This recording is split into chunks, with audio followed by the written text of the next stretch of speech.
자, 이렇게만 해주시면 여러분들의 혈압이 잘 조절되실 거예요. 그럼 지금부터 저와 함께 해보시죠. Let's do it! 건강한 강남 허준 박용환 원장입니다.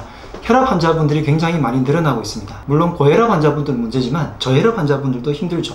한약의 어떤 방법들은 고혈압 환자분들은 혈압을 낮춰주고요, 저혈압 환자들은 혈압을 정상화시켜줘서 혈압의 평균을 맞춰주는 그런 치료법들을 활용하고 있습니다. 물론 가장 중요한 것은 혈액이 깨끗해지고 혈액순환이 좋아져서 혈관이 튼튼해져서 혈압이 조절되는 것일 건데요, 그렇게 하는 아주 근본적인 방법은 한약에 있지만 제가 여러분들께 알려드린 몇 가지 방법만 잘 실천해 보셔도 이런 생활 습관에서의 조절이 혈압을 조절되게 만들어 줄 거예요.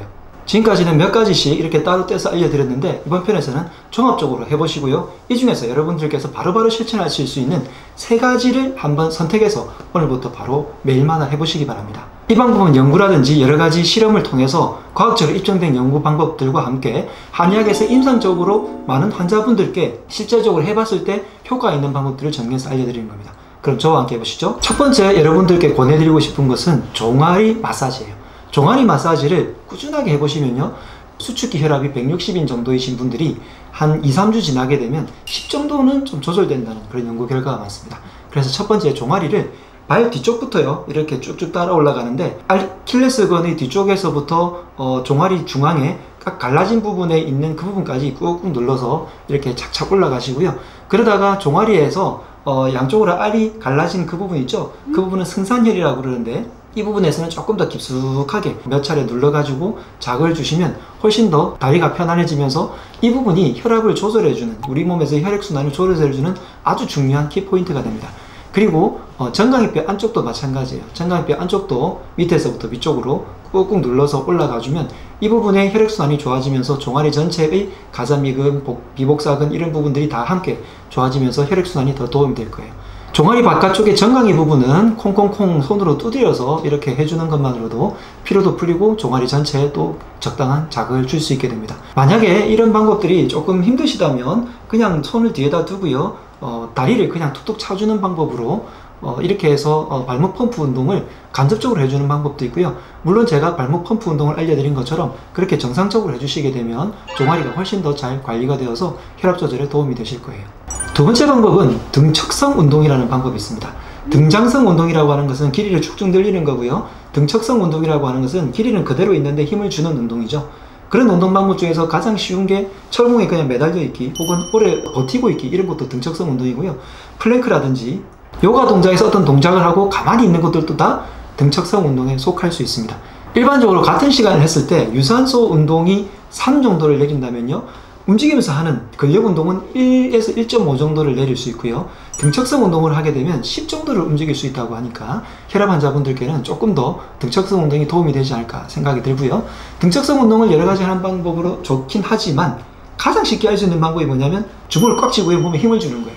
그건 여러분들이 지금 누구나 앉은 자리에서 할 수 있잖아요. 이렇게 주먹을 불끈 쥐거나 온몸에 그냥 힘을 딱 준 상태에서 그대로 버티는 거예요. 그 버티는 것을 1분 동안만 그대로 유지를 합니다. 1분, 생각보다 굉장히 긴 시간인 걸 알게 되실 거예요. 그냥 힘을 쭉 주고요, 바들바들 떠는 그런 느낌으로 1분 정도를 계속 유지해 주는 것을 한 8차례 정도 이렇게 나눠서 하시게 되면 등척성 운동의 효과가 굉장히 크게 옵니다. 근력 운동을 해보신 분들은 아실 거예요. 단 5분만 근력 운동을 해도요, 온몸에 땀이 나고 굉장히 힘이 들거든요. 그래서 같은 5분을 하더라도 등척성 운동을 끼워서 해주시면 단순히 근력 운동을 움직이면서 하는 근력 운동보다 혈압을 조절하는 데는 조금 더 도움이 된다. 물론 저는 유산소, 그리고 근력 운동, 등척성 운동, 스트레칭을 다 같이 함께 조화롭게 하기를 조금 더 권해드리고 있긴 합니다. 세 번째는 그 외에 다양한 운동을 해주시는 건데요, 걷기만 해주셔도 도움이 되는 거 많은 분들 느끼시죠? 그런데 걸을 때 할 수만 있다면 맨발로 걸어주시면 조금 더 도움이 됩니다. 그리고 기왕이면 조금 더 달리기를 해주시고요, 유산소처럼. 그리고 말씀드린 대로 유산소와 근력 운동, 등척성 운동, 스트레칭을 골고루 조화롭게 해주시는 거 잊지 마시기 바랍니다. 네 번째는요, 낮잠을 주무시는 거예요. 하루에 낮잠을 20분에서 30분 정도만 자게 되면 몸이 굉장히 개운해지고 일의 능률도 오르고 집중력도 향상이 되고 몸의 많은 부분들에서 어떤 분은 심지어 낮잠 하나만 제대로 자는 것만으로도 내 몸의 거의 모든 질병이 다 도움이 된다라는 연구 결과를 내놓으시는 분도 계시거든요. 그만큼 낮잠이 우리 몸에서 회복을 시키는 데 굉장히 중요한데, 사실 혈압을 조절한다는 것 자체는 우리 몸을 회복시켜서 정상적으로 가게 해준다라는 것과 같습니다. 그래서 몸이 회복이 되면 비정상 범위에 있던 혈압이 저절로 조절된다는 뜻이고, 저혈압인 분들도 조절이 된다는 뜻은 결국 우리 몸의 균형을 맞춰준다라는 뜻과 같기 때문에 낮잠을 20-30분 정도를 하루에 매일 적당하게 주무시는 것도 혈압을 조절하는 데 굉장히 큰 도움이 되고요. 혈자리로는 내관이라는 혈자리가 있어요. 손 아래쪽 부분에 손목 중앙 부분에서 힘을 주면 툭 튀어나오는 부분에서 3-4cm 떨어진 곳에 있는 혈자리인데, 이 부분은 한국한의학연구원에서 옛날에 실험을 해서 굉장히 큰 이슈가 있었죠. 이 부분에 강한 자극을 일정하게 몇 주간 줬더니 혈압이 10에서 20 정도가 조절이 되더라 라는 연구 결과가 있었습니다. 그래서 이 부분을요, 그냥 꾹꾹꾹 자주 누르시는 것만으로도 여러분들이 도움이 많이 되실 거예요. 실제로 내관 자극을 많이 하시고 혈압이 떨어졌다는 댓글들도 많았으니까 참고하시고요. 두 번째로, 혈압을 걱정하시는 분들은 대부분 다 머리 뒷부분에서 뭔가가 치밀어 오르거나 두통이 생기거나 할 때 걱정을 하실 거예요. 그래서 이 부분의 혈액순환이 좋아지면 위쪽으로 올라가는, 혈압이 올라가서 생기는 그런 문제들을 여러분들이 미리 예방할 수도 있고요. 이 부분을 잘 풀어주게 되면 이 부분의 혈액순환이 좋아지게 되어서 혈압도 잘 조절이 됩니다. 그래서 후두부 부분을 손으로 꾹꾹 문지르거나 마사지하거나 이런 식으로 해가지고 이 부분을 부드럽게 풀어주시길 바라고요. 그 다음으로 흉추 부분이 있어요. 흉추 부분이 앞쪽으로 신경이 나가는 부분에서 심장의 역할을 조절해 나가는 간접적인 부분이 흉추에 있습니다. 그래서 이 부분을 자극을 해주면 좋은데, 한의원에서는 추나 치료를 하는데 혼자서는 하기 힘들잖아요. 그럴 때 아주 쉬운 방법이 있습니다. 뭘로 하냐면요, 경침이라든지 혹은 댁에 폼롤러가 있다면 이 부분을 가지고 흉추 부분, 등 부분에 대고요, 그냥 누워가지고 가만히 있기만 하셔도 돼요. 근데 가만히 있는 것보다 손을 아래 위로 천천히 올렸다 내렸다 해가지고 날개뼈 안쪽에 있는 척추 많이 한 부분을 하나씩 옮기면서 하시면 그 부분이 다 풀리면서 훨씬 더 도움이 될 거예요. 그 다음으로는 전중이라는 혈자리가 있습니다. 젖꼭지 양쪽 안쪽에 흉골 정중앙에 있는 부분인데요. 꼭 정중앙을 안 찾더라도 이 주변 부분을 꾹꾹 누르다 보면 좀 스트레스가 쌓인 분들은 여기가 좀 많이 아프거든요. 아마 많은 분들이 화병이 생길 때 여기다 쿵쿵 두드리잖아요.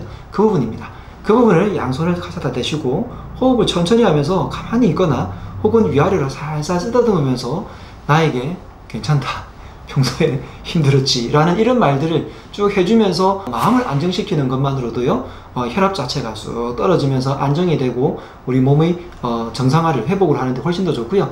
이 방법들은 혈자리 중에서 감정을 조절하는 방법으로도 가장 많이 각광을 받고 있는 혈자리 중에 하나입니다. 한국에서는 통증으로 혈자리를 많이 쓰지만 서양에서는 감정을 조절하고 심리치료를 할 때 혈자리를 상당히 많이 활용하니까 이 부분 꼭 기억해 주시고, 그냥 양손을 포개 가지고 있으면서 나에게 위로의 말을 해주거나 그냥 위아래로 살살 쓰다듬은 그 정도만 해주셔도 상당히 큰 도움이 될 거예요.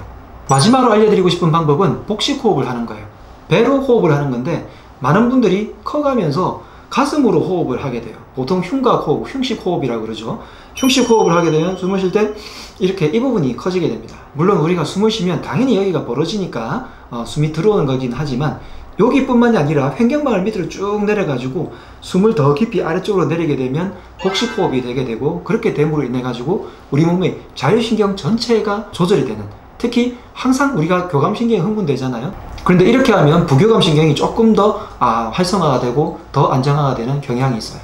복식호흡은 간단합니다. 양손을 배에다 대고요, 숨을 들이쉴 때 가슴보다 아래쪽 배가 더 불룩하게 튀어나오고요, 숨을 내쉴 때는 쑥 꺼지고, 이런 식으로 반복하시면 되는데, 만약에 여러분들이 앉아서 하는 게 조금 힘드시다면, 초보들은 그럴 수 있거든요. 그렇다면 누워서, 특히 주무실 때 해보세요. 누워서 하면 훨씬 더 편안해지고, 무릎을 세우고요, 누운 상태에서 손이 위로 올라갔다가 내려갔다가 올라갔다가 내려갔다가 들숨과 날숨의 상태에 따라서 그렇게 조절해 보시면 복식호흡이 깊이 있게 되고 자율신경이 조절되고 몸이 회복이 되면서 혈압도 점점 더 좋아지실 겁니다. 혈압을 근본적으로 치료하는 데는 처음에는 한약의 도움이 필요하겠지만 생활관리가 무엇보다 중요합니다. 특히나 무엇을 먹느냐, 그래서 혈압을 어떻게 깨끗하게 만드느냐, 어떤 운동을 해서 적절하게 내 몸을 자극을 해주느냐, 혈관을 튼튼하게 만들어야 되겠죠. 그리고 스트레스 관리를 해줘야지 자율신경이 조절될 겁니다. 이런 모든 것들이 조화를 이루어야 혈압이 더 건강해지고 정상 범위 내에 있을 건데요. 좀 전에 말씀드린 이런 일련의 방법들은 내 몸을 회복을 시키면서 혈액을 깨끗하게 하고 혈관을 더 튼튼하게 만들어주는 간접적인 방법들입니다. 지금까지 혈압이 걱정되셨던 분들은 이런 하나하나 방법들을 조금씩 몇 가지라도 혹은 3가지라도 여러분들이 선정해서 매일마다 실천해 보시면 혈관이 훨씬 더 건강해지면서 혈압 조절이 잘 되실 거예요. 혈압이 잘 조절되어서 여러분들이 더 건강하게 지내시면 좋겠습니다. 지금까지 강남 호준 박용원 원장이었습니다. 건강하라.